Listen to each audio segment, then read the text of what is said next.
कहानी की शुरुआत होती है स्कॉटलैंड के एक छोटे से शहर से, जहां पर हमें हेलम नाम के टीनेजर लड़के को दिखाया जाता है जो अपने पिता के साथ रहता है।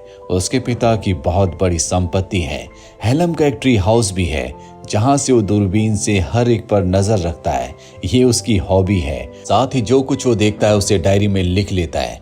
हेलम अपने घर वापस आता, उसे पता चलता है कि उसकी सिस्टर यूनिवर्सिटी जाने वाली है, जिससे वो बहुत निराश हो जाता है क्योंकि उसकी जिंदगी में पहले बहुत अकेलापन है। वो अपनी सिस्टर, अपने फादर और स्टेप मॉम के साथ रहता है। वो अपनी स्टेप मॉम को बिल्कुल पसंद नहीं करता। आज से 2 साल पहले उसकी मॉम की मृत्यु हो गई थी और वो अपनी स्टेप मॉम को अपनी असली मॉम की मृत्यु का कारण समझता है। रात को उसकी सिस्टर कहती है हम दोनों क्लब चलते हैं। वो मना कर देता है क्योंकि उसे अकेले रहना पसंद है। रात को वो अपनी दूरबीन से पास वाले घर में देख रहा होता है जहां पर एक फैमिली है। वो उनका स्केच बनाता है। तभी उसे नीचे गाड़ी की आवाज आती है। वो देखता है कि उसके डैड और उसकी स्टेप मॉम घर वापस लौट आए हैं। वो उन पर भी नजर रखता है। वो देखता है कि वो दोनों बेडरूम में किस कर रहे हैं। इसके बाद वो अपने ट्री हाउस में सो जाता है जहां पर उसकी मॉम की एक बहुत बड़ी फोटो भी है। अगली सुबह उसकी सिस्टर यूनिवर्सिटी के लिए जा रही होती है। वो हेलम को आवाज देती है। हेलम सुनता है लेकिन वो उसके सामने नहीं आता और जब उसकी गाड़ी चल देती है, हेलम उसकी गाड़ी के पीछे भागता है, उसे आवाज देता है और उसकी सिस्टर उसकी आवाज नहीं सुनती। उसकी गाड़ी आगे निकल जाती है। हेलम अपनी सिस्टर के जाने से बहुत उदास है। अब दिन में जब वो अपनी फैमिली के साथ लंच कर रहा होता है तो उसके डैड कहते हैं कि जिस तरह से तुम्हारी सिस्टर यूनिवर्सिटी गई है उस तरह से तुम्हें भी जाना होगा। तुम नए दोस्त बनाओ और अपनी अर्निंग के सोर्स ढूंढो। और वो कहता है कि मैं यूनिवर्सिटी नहीं जाना चाहता, ना ही मैं दोस्त बनाना चाहता हूँ, मैं इसी घर में रहूंगा। दरअसल हेलम को लगता है कि उसकी स्टेप मॉम उसे यहाँ से भगाना चाहती है, इसीलिए वो यहाँ से चला जाता है। शाम को जब वो वापस लौटता है तो देखता है कि उसके डैड और स्टेप मॉम उसी के बारे में बात कर रहे हैं। उसके डैड कहते हैं कि मैं हेलम को मना लूंगा। हेलम वहां से चला जाता है और उस झील के पास आ जाता है जहां पर उसकी मॉम की बोट डूब गई थी, जिससे उनकी 2 साल पहले मृत्यु हो गई। यहाँ पर उसके डैड भी आ जाते हैं। वो अपने डैड से पूछता है कि आपने और स्टेप मॉम ने मेरी असली मॉम को यहाँ पर डुबाकर मार दिया था। उसके डैड कहते हैं कि इस बात में कोई सच्चाई नहीं है।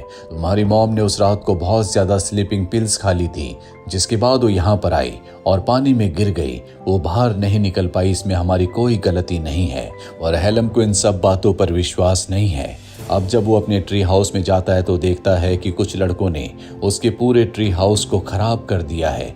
इसीलिए वो सारा सामान लेकर अपने घर में आ जाता है। उसकी स्टेप मॉम को उसकी वो डायरी मिल जाती है जिसमें वो लोगों के स्केचेस बनाता था, उनके बारे में हर एक चीज लिखता था। उसके बारे में भी हेलम ने बहुत कुछ लिखा हुआ है जिसे वो पढ़ लेती है। और अब वो हेलम के ट्री हाउस में जाती है जहां पर हेलम है। उसके हाथ में उसकी डायरी होती है। हेलम कहता है कि ये मेरी प्राइवेट डायरी है। उसकी स्टेप मॉम कहती है कि मैं ये पढ़ चुका हूँ। हेलम को अपनी मॉम की याद आती है और अब गुस्से में वो अपनी स्टेप मॉम के गले को पकड़ लेता है। पर उसकी स्टेप मॉम सच में एक अच्छी इंसान नहीं होती। वो उसे सिड्यूस करना शुरू कर देती है, जिस वजह से हेलम अपने आप को संभाल नहीं पाता और ये दोनों इंटीमेट हो जाते हैं। और अब उसकी स्टेप मॉम उसे ब्लैकमेल करती है कि उसे घर छोड़कर यहाँ से जाना होगा। हेलम के पास अब कोई रास्ता नहीं है। अगले दिन वो ट्रेन पकड़कर ईडनबर्ग पहुंच जाता है। वो एटीएम से पैसे निकालने की कोशिश करता है लेकिन उसे पता चलता है कि उसके अकाउंट में एक भी पैसा नहीं है। इसीलिए एक बिल्डिंग के टेरेस पर रात उसे गुजारनी पड़ती है। अगली सुबह जब वो नीचे देखता है वहां पर उसे एक लेडी दिखती है जिसकी शक्ल हूबहू उसकी असली मॉम की तरह है। वो उसका पीछा करता है और उसका पीछा करते हुए वो बेलमोरल होटल पहुंच जाता है। इस लेडी का नाम केट है और वो इस होटल में एडमिनिस्ट्रेटर के तौर पर काम करती है। हेलम उसे दूर से बहुत ध्यान से देख रहा होता है। केट उससे पूछती है कि तुम्हें क्या चाहिए। वो कहता है कि मुझे जॉब चाहिए, जिसके बाद वो किचन पोर्टर पर उसे जॉब दे देती है। यहाँ पर उसका एक सीनियर भी होता है जो उससे बहुत रूडली बात करता है। दरअसल उसे ये काम बिल्कुल पसंद नहीं है। वो हेलम से कहता है अगर तुम्हें यहाँ पर काम करना है तो मेरी शर्तों पर मेरे तरीके से काम करना होगा। हेलम उसकी हाँ में हाँ मिलाता है और अब शाम को केट का पीछा करता है। वो उसकी बिल्डिंग को देख लेता है जहां पर वो रहती है। उसके पास रहने का कोई ठिकाना नहीं है, इसीलिए उसे फुटपाथ पर ही सोना पड़ता है। साथ ही वो अपनी मॉम की फोटो को भी देखता है। दरअसल वो अपनी मॉम को बहुत मिस करता है। इसीलिए जब भी वो काम पर जाता है हमेशा वो केट को देखता रहता है। अब वो एक दिन केट के घर में चुपचाप अंदर एंटर हो जाता है। उस वक्त जब केट घर पर नहीं होती, वो घर की विंडो से बाहर देखता है, जहां से उसे होटल का क्लॉक टावर साफ साफ दिखता है। तभी उसे किसी के आने की आहट सुनाई देती है। वो विंडो से बाहर चला जाता है। असल केट घर वापस आ चुकी है। वो केट को छुप छुप कर देखता है, क्योंकि ये उसकी पुरानी आदत है। वहीं उसे काम करते हुए बहुत दिन हो चुके हैं, इसीलिए उसका जो सीनियर होता है उससे उसकी दोस्ती हो चुकी है। और अब हेलम सबसे बचता हुआ होटल के क्लॉक टावर के ऊपर चला जाता है, जहां से वो केट के घर को, उसके अपार्टमेंट को आराम से देख सकता है। वो तय करता है कि यहीं पर वो रात को सोएगा, ताकि वो केट के ऊपर स्पाई यानी कि जासूसी कर सके, जैसी उसकी आदत है। और जब वो ऊपर से नीचे आ रहा होता है, तभी सीनियर मैनेजर उसे देख लेता है और वार्निंग देता है कि दोबारा इस जगह पर मत आना, तुम्हारा यहाँ पर आना अलाउड नहीं है। अब जब वो काम कर रहा होता है तो केट उसके पास आती है और उसका काम करने का एक्सपीरियंस पूछती है। हेलम कहता है कि मुझे यहाँ पर काम करने में बहुत मजा आ रहा है, इन दोनों के बीच में अच्छी बातें होती हैं। और अब रात होते ही वो क्लॉक टावर पर चला जाता है।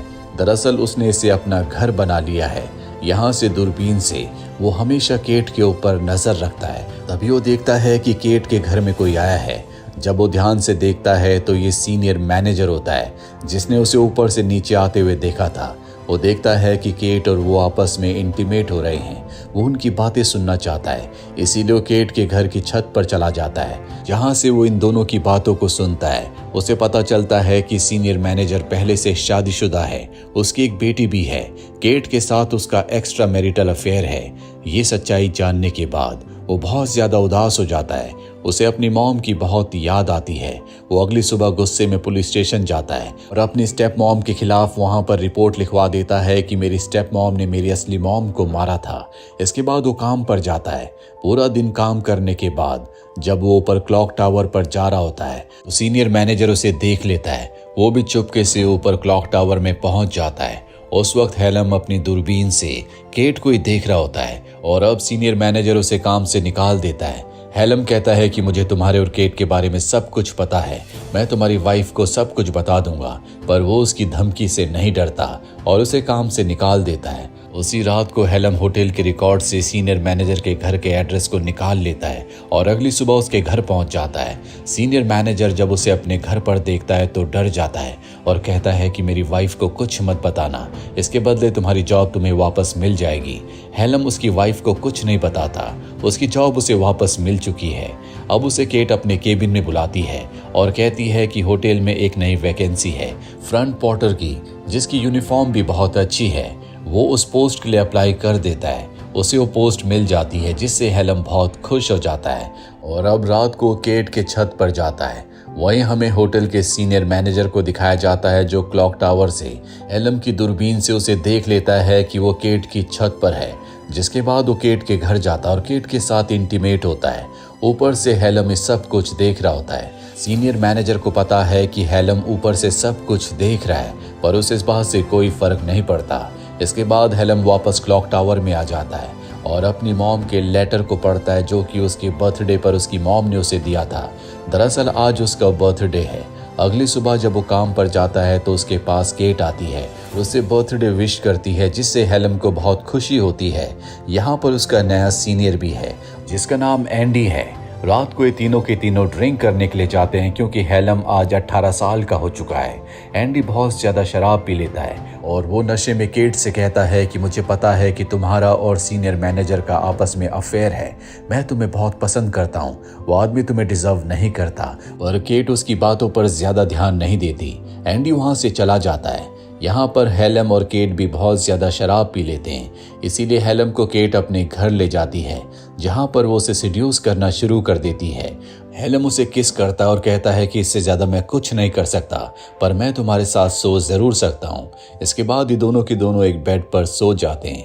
वहां से हेलम उसी रोशनदान को देखता है, जहां से वो सीनियर मैनेजर को और केट को नीचे इंटीमेट होते हुए देखा करता था। आज केट के साथ वक्त बिताकर वो बहुत खुश है अगली सुबह वो केट के पास जाता और कहता है कि मैं तुम्हारे साथ डेट पर जाना चाहता हूँ, पर केट साफ साफ मना कर देती है और कहती है कि रात को जो कुछ हुआ उसे भूल जाओ। हेलम इसके बाद रिसेप्शन पर आ जाता है जहाँ पर वो एंडी के साथ खड़ा होता है। तभी एंडी को कॉल आता है और अब वो हेलम से कहता है कि तुम्हें 405 में किसी लेडी ने बुलाया है, अर्जेंट है। जिसके बाद हेलम 405 रूम में चला जाता है। वहां पर कोई नहीं होता और अगले पल उसके सामने केट आ जाती है। केट कहती है कि मैंने तुम्हें यहाँ पर बुलाया है। इसके बाद ये दोनों एक दूसरे को किस करते हैं और इंटीमेट हो जाते हैं। दरअसल केट को भी हेलम का साथ अच्छा लगता है। उस देर के बाद केट जब बाहर जाती है तो सीनियर मैनेजर उससे लड़ रहा होता है। दरअसल केट उससे नाराज है, वो उसे मनाने की कोशिश कर रहा है और उसे मनाने के चलते वो उसके घर पहुंच जाता है। हेलम भी इनका पीछा करता है। वो देखता है कि सीनियर मैनेजर केट के साथ जबरदस्ती करने की कोशिश कर रहा है, इसीलिए अंदर जाकर वो सीनियर मैनेजर के ऊपर हमला कर देता है और सीनियर मैनेजर उसे एक पंच मारकर नीचे गिरा देता है और उसके बारे में सब कुछ केट को बता देता है कि किस तरह से क्लॉक टावर से दूरबीन से वो छुप छुप कर उसे देखता है और कई बार उसके छत की रोशनदान से भी सीनियर मैनेजर वहां से चला जाता है। और अब केट हेलम से पूछती है, क्या तुम मेरा सच में पीछा किया करते थे? तुम ऐसा क्यों करते थे? वो बताता है, क्योंकि तुम्हारी शक्ल मेरी मॉम से मिलती है। और केट उससे बहुत ज्यादा नाराज है, इसीलिए वो उसे जॉब से निकाल देती है। अगली सुबह जब केट होटल के पास पहुंचती है तो वहां पर हेलम उसका इंतजार कर रहा होता है। वो उससे माफी मांगता है, जिस वजह से केट उसे माफ कर देती है और एक बार फिर से उसे जॉब पर रख लेती है। रात को हेलम केट के घर जाता है, उसके पास उसका सामान भी है और अब वो केट को बताता है कि बचपन से लोगों के ऊपर स्पाई करना मेरी आदत है। साथ ही वो अपनी मॉम को याद करके बहुत ज्यादा इमोशनल भी हो जाता है। केट उसे कंफर्टेबल करती है और अब अगले दिन हेलम उसे दूरबीन दिखाता और बताता है कि किस तरह से वो दूरबीन से उस पर नजर रखा करता था। ये दोनों एक दूसरे के साथ बहुत अच्छा टाइम स्पेंड करते हैं। अब जब हेलम अपने काम पर होता है तो वहां पर उसके डैड और उसकी स्टेप मॉम आ जाते हैं। दरअसल उन्हें पुलिस स्टेशन से उसका पता चला था जहां पर हेलम ने अपनी स्टेप मॉम के खिलाफ रिपोर्ट लिखवाई थी। तभी वहां पर केट भी आ जाती है और जब उसके डैड केट को देखते हैं तो हैरान हो जाते हैं, क्योंकि उसकी शक्ल उनकी पहली वाइफ से मिलती है, पर वो उसे कुछ नहीं कहते। दरअसल वो यहाँ पर हेलम से एक डॉक्यूमेंट पर, एक प्रॉपर्टी के पेपर पर सिग्नेचर करवाने के लिए आए हैं। वो हेलम से कहते हैं कि मेरे ऊपर कर्जा है, तुम्हारी मॉम ने अपनी विल में तुम्हारा नाम लिखा है, तुम्हें इस पेपर पर, इस प्रॉपर्टी के डॉक्यूमेंट पर सिग्नेचर करने होंगे। पर वो ऐसा करने से मना कर देता है, क्योंकि उसे पूरा विश्वास है कि उसकी स्टेप मॉम ने, यानी कि उसके डैड की जो दूसरी वाइफ है, उन्होंने उसकी मॉम को मारा है। इसीलिए रात को जब वो अकेला होता है तो उसकी स्टेप मॉम के प्रति उसके दिल और दिमाग में जो हेट्रेट होती है वो और भी ज्यादा बढ़ जाती है। वो अपने घर वापस जाता है और अपनी मॉम को कपड़े में बांधकर झील में फेंक देता है, पर जल्दी उसके अंदर की इंसानियत जाग जाती है, इसीलिए वो उन्हें वापस निकाल लेता है, जिससे उसकी स्टेप मॉम की जान बच जाती है। वो उनसे माफी मांगता है, वो गुस्सा होकर वहां से चली जाती है और अब उसके डैड वहां पर आते हैं और कहते हैं कि तुम अपनी मॉम की मृत्यु के लिए दूसरों को ब्लेम कर रहे हो, पर सच्चाई ये है कि तुम्हारी मॉम मेरे साथ नहीं रहना चाहती थी, इसीलिए उन्होंने अपनी जिंदगी का खात्मा कर लिया। इसमें किसी की कोई गलती नहीं है, तुम्हें सच्चाई का सामना करना पड़ेगा। तुम्हारी मॉम ने ऐसा कई बार करने की कोशिश की थी, मैंने उसे कई बार रोका भी, पर मैं उससे आखिरी बार बचा नहीं पाया। और यहाँ पर हेलम को एहसास होता है कि उसके अंदर जो गुस्सा है वो असल में इस बात का है कि उसकी मॉम हमेशा के लिए उसे छोड़कर चली गई। वो बहुत ज्यादा इमोशनल हो जाता है, इसीलिए वो अपने डैड के गले लग जाता है। अगले दिन हमें दिखाया जाता है कि एक बार फिर से वो एडिनबर्ग आ गया है, जहां पर वो केट के घर जाता है और केट उसे अंदर आने से मना कर देती और कहती है कि मैं रिलेशनशिप में अच्छी नहीं हूँ। अगर तुम सच में मुझसे मिलना चाहते हो, मेरे साथ रिलेशनशिप रखना चाहते हो, तो 5 साल बाद आकर मिलना, जब तुम 23 साल के हो जाओगी। हेलम कहता है, क्या 5 साल बाद भी तुम इतनी सुंदर होगी? केट के चेहरे पर मुस्कुराहट आ जाती है। हेलम वहां से निकल जाता है। हम उसे एडिनबर्ग की सड़कों पर चलते हुए देखते हैं। उसके चेहरे पर सेटिस्फैक्शन और पीस है, क्योंकि जो उसके गुस्से का कारण था, जिस वजह से वो जिंदगी में डिससेटिस्फाइड था, वो उसे पता चल चुका है और अब उन सब चीज़ों को वो अपनी ज़िंदगी में बहुत पीछे छोड़ चुका है। ये उसकी ज़िंदगी की नई शुरुआत है। हर इंसान की ज़िंदगी में बहुत सारे उतार चढ़ाव आते हैं। हमें कभी अपने दुखों को, अपनी पुरानी ज़िंदगी को अपने साथ लेकर नहीं चलना चाहिए। ऐसा करने से ज़िंदगी में सिर्फ निराशा आती है। हमेशा हमें नई सोच के साथ आगे बढ़ना चाहिए। तो ये थी पूरी कहानी इस फिल्म की। उम्मीद करते हैं कि ये कहानी आपको पसंद आई होगी।